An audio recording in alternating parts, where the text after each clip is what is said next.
Buenas, soy Javier Arcenegui, vuestro tutor en este curso completo de Arduino impartido desde ardugeek.es. Estamos en la segunda parte de la cuarta lección, donde vamos a empezar a ver la parte teórica que vimos en el video tutorial anterior. Luego, si no sabéis de electrónica y no lo habéis visto, recomiendo que lo veáis para tener cierta base a la hora de hacer este ejercicio, esta parte práctica. Vamos a hacer dos circuitos. Y posteriormente os voy a mandar una serie de juegos o de problemas para que lo vayáis haciendo vosotros, vayáis pensándolo. Y si no sabéis hacerlos, pues me los mandáis y los vamos viendo a ver cómo podemos hacerlo, ¿vale? Bien, comenzamos entonces. Lo primero que vamos a hacer es un sencillo una sencilla práctica donde vamos a pulsar un botón y vamos a encender un LED, ¿vale? ¿Cómo vamos a conectar el LED? Bueno, pues vamos a conectar el ánodo al punto 2, el cátodo lo vamos a conectar a una resistencia de unos 330 ohmios aproximadamente hacia tierra, y de esta forma, bueno, pues vamos a evitar el cortocircuito como vimos en el tutorial anterior. Con el switch vamos a hacer aproximadamente lo mismo. El switch va a ser tipo botón, de tal forma que, bueno, pues vamos a tener una resistencia que va a tierra, una resistencia de 10K porque va a soportar 5 voltios de caída. Y la otra parte del switch va conectada a 5 voltios. En este caso es un switch de 4 pines, donde los switches de más de 2 pines, pues, bueno, pues tienen la salida cortocircuitada. En este caso, pues el switch solo sería, como vamos a ver ahora, podemos ver aquí que son 4 salidas, 2 de ellas cortocircuitadas, 2 a 2, de tal forma que, bueno, pues vamos a tener una parte conectada a la resistencia y en su defecto también al pin 3, que va a ser el pin donde vamos a leer si estamos en nivel bajo, si está el switch abierto, ya que la resistencia está conectada a GND, perdón. O bien, por otro lado vamos a tener que si pulsamos el botón va a haber 5 voltios y va a caer esos 5 voltios sobre la resistencia, evitando pues ese cortocircuito que nos temíamos en el video tutorial anterior, ¿vale? Bien, pues eso lo conectamos en una breadboard. ¿Cómo se conecta las cosas en una breadboard? ¿Cómo funciona una breadboard? Bueno, pues una breadboard es un dispositivo bastante simple de utilizar. Es una placa, también llamada placa de pruebas, donde podemos pinchar directamente nuestros componentes sin necesidad de soldarlos. De esta forma, pues tenemos diferentes nodos ya preestablecidos de 5 en 5, donde podemos ver que, bueno, pues si nos ponemos encima de uno, pues tenemos todos los bornes correspondientes a ese nodo iluminados en verde. De tal forma, bueno, que tenemos, pues en este caso tendríamos 64 o 63 bornes por 2, ¿vale? Ya que serían dos filas. Generalmente, los integrados se deben conectar en medio, tal que podamos conectar todos los dispositivos. Un integrado es esto, ¿vale? Ya lo veremos más adelante. Pero bueno, vamos a entrar un poco en materia, ¿no? También decir, bueno, pues los bornes de los laterales son bastante más largos. No solamente son de 5 elementos, sino que son de más elementos. Decir que, bueno, pues depende de la breadboard que tengáis. Esto puede estar todos los elementos unidos, o bien aquí existe una separación donde, bueno, pues esto sería una ronda de 25 bornes, esto sería otra de 25 bornes y no estarían interconectados, de tal forma que tengamos que introducir un cable uniendo esos dos bornes tal que tengamos todos los bornes si queríamos utilizarlo de esta forma. Pero en este caso todos los bornes están conectados de tal forma que, bueno, no haría falta colocar este cable.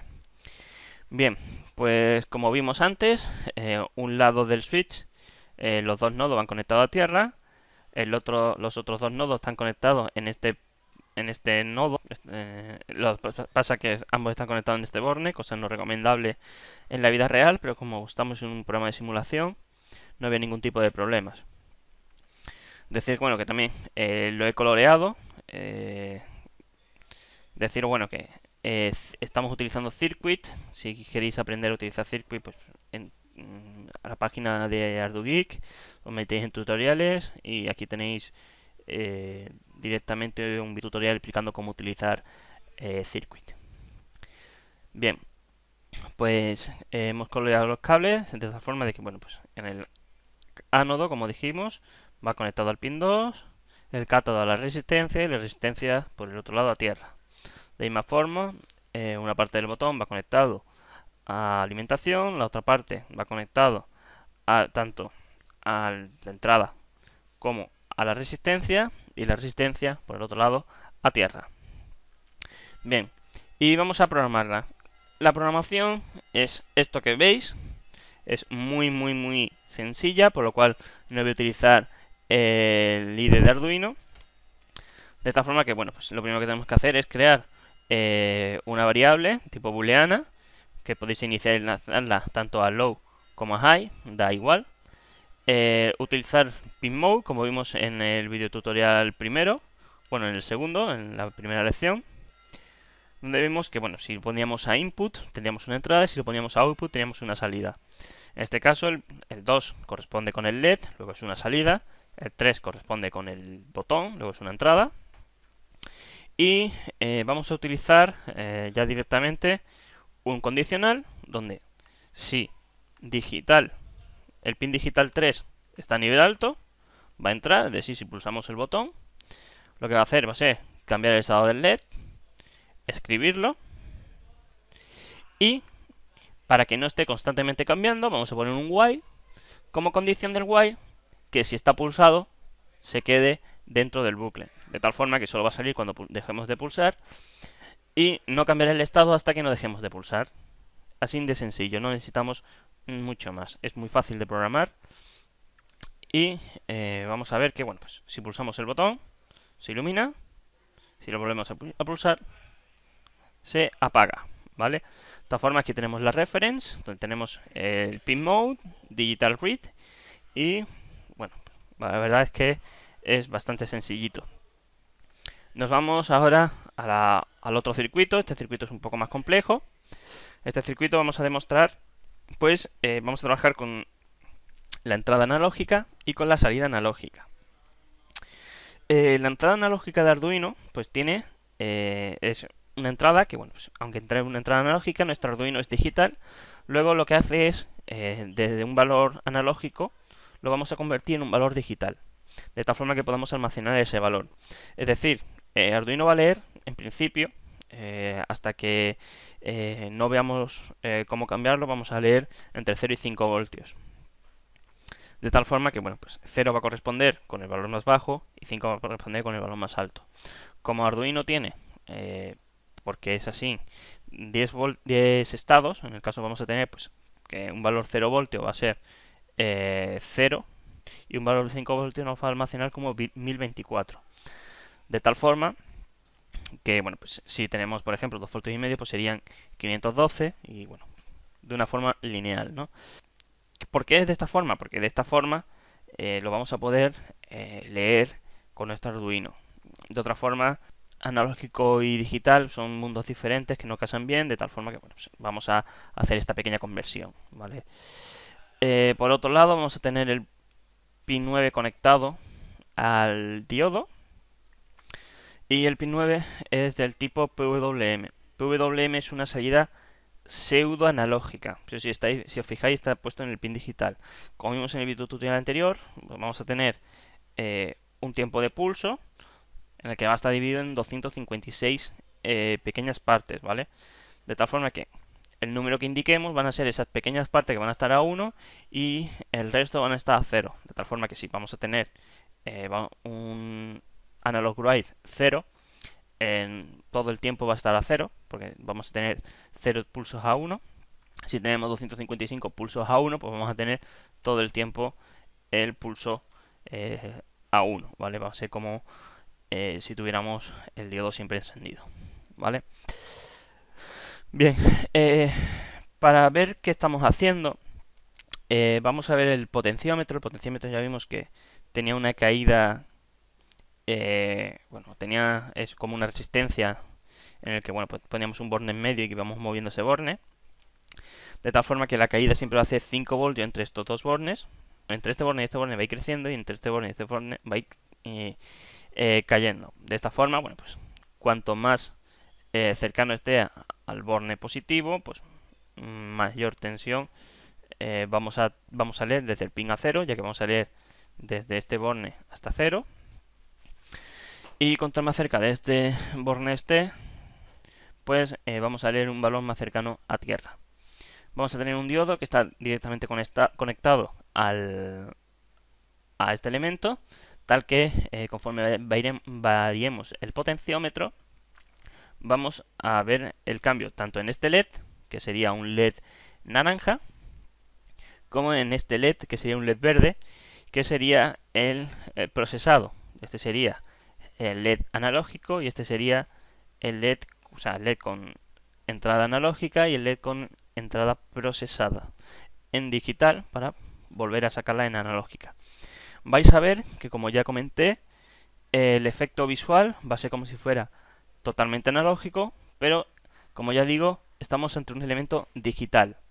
Por ello, lo vamos a tener que programar como si fuera un pin digital y lo vamos a tener que poner a output. Bien, antes de ver el código, os voy a enseñar cómo está conectado. De esta forma, bueno, este habría que colocarlo en naranja, este habría que ponerlo en negro. Bien, pues tendríamos un pin conectado a tierra, otro pin conectado a tensión, el pin central, que es el que va a leer nuestro analógico, también va a ir conectado al otro diodo. De la misma forma que vimos anteriormente, el ánodo del dispositivo va a ir conectado a la salida, el cátodo a la resistencia y la resistencia a tierra. De esta misma, pues igual, el ánodo va conectado a la entrada, a la salida del potenciómetro, la otra pues a tierra, y bueno, pues vemos ahora el código. El código es muy sencillito, incluso más sencillito que el anterior. Básicamente, si lo que vamos a hacer es, en el setup vamos a poner que el pin 9 como salida. En el loop lo que vamos a hacer es hacer una lectura del pin 0 y dividirlo entre 4. Ponemos que sea de tipo entero, ya que aquí solo podemos poner tipo entero. Y si hiciéramos esa ecuación y nos diera un número que fuera no múltiplo de 4, pues nos daría valores decimales y no queremos eso. Entonces, por ello, obligamos que sea del tipo int, de esta forma, con un elemento auxiliar. De esta forma, si subiésemos el código y variamos el potenciómetro, bien, aquí ocurre una de las cosas que expliqué, ¿vale? Aquí vemos que es como si el LED estuviera encendiéndose y apagándose, ¿vale? Esto ocurre porque estamos en un simulador. Si lo tuviéramos puesto en una breadboard normal, veríamos que ambos LED tendrían más o menos la misma intensidad. Pero como estamos en un simulador, y la verdad es que mi ordenador es muy lento y no puede tirar muy bien con este simulador, y tarda un poco, en lugar de mantenerse ese tiempo de pulso de forma infinitesimal, lo va a hacer muy lentamente. Como vemos aquí, pues se aprecia cuando se apaga y cuando se enciende. Vale, pero eso, ya digo, es un fallo del simulador. En la vida real vais a ver, y os animo a hacerlo, que se encienden de la misma forma. Bien, con esto ya hemos terminado toda la parte teórica. Y ahora os voy a mandar un ejercicio bastante sencillo. Lo que vamos a hacer es un juego tipo Simon, donde bueno, se va a encender un LED durante un minuto. Vamos a ir encendiendo LEDs y lo vamos a ir apagando. Y vamos a contar el tiempo en que encendemos el LED y lo apagamos. ¿Cómo lo vamos a hacer? Bueno, ¿cuál es la idea? Bueno, pues vamos a colocar 4 LEDs, uno tras otro, y justo debajo vamos a colocar un botón. Cada botón corresponde con un LED, con el LED que está arriba. De tal forma, cuando se enciende el LED que está arriba, vamos a pulsar el botón que está debajo. De tal forma que, bueno, pues vamos a ir sumando ese tiempo. Al final del todo ganará el que menor tiempo tenga y el que menor número de errores saque. De esta forma, bueno, pues lo ideal sería colocarlo bastante lejos en la breadboard. Por ejemplo, podríamos colocar, voy a utilizar el, el otro, de tal forma que, por ejemplo, podríamos tener un botón, aquí podríamos tener otro botón, aquí otro botón y aquí otro botón. Y bueno, si se encendiera este LED, que fuera, por ejemplo, rojo, pues pulsaríamos sobre el botón. Si se encendiera este LED, que estaría por aquí, por ejemplo, y fuera verde, pulsaremos el botón de verde y así sucesivamente. De esta forma, vamos a contabilizar si se ha pulsado el botón que se tiene que pulsar y cuánto tiempo se ha tardado en ese reflejo. Lo vamos a medir durante un minuto y posteriormente, mediante el Serial Monitor, vamos a escribir ese tiempo, ¿vale? Es un ejercicio que tenía pensado hacer, pero que he considerado explicaros algo más básico y que lo hagáis vosotros para que integréis todos los conceptos que hemos visto. Y nada, espero que lo hagáis, que me lo enviéis, como ya digo siempre. Actualmente no tengo el foro disponible, pero en la sección sobre mí podéis encontrar mi email, de tal forma que sin ningún tipo de problema me lo enviáis, yo os lo corrijo. Si tenéis algún tipo de problema me lo preguntáis, por mí no habría ningún tipo de problema. Bien, pues esto es todo por ahora. Así que bueno, pues nos vemos en el siguiente video tutorial. Así que nos vemos.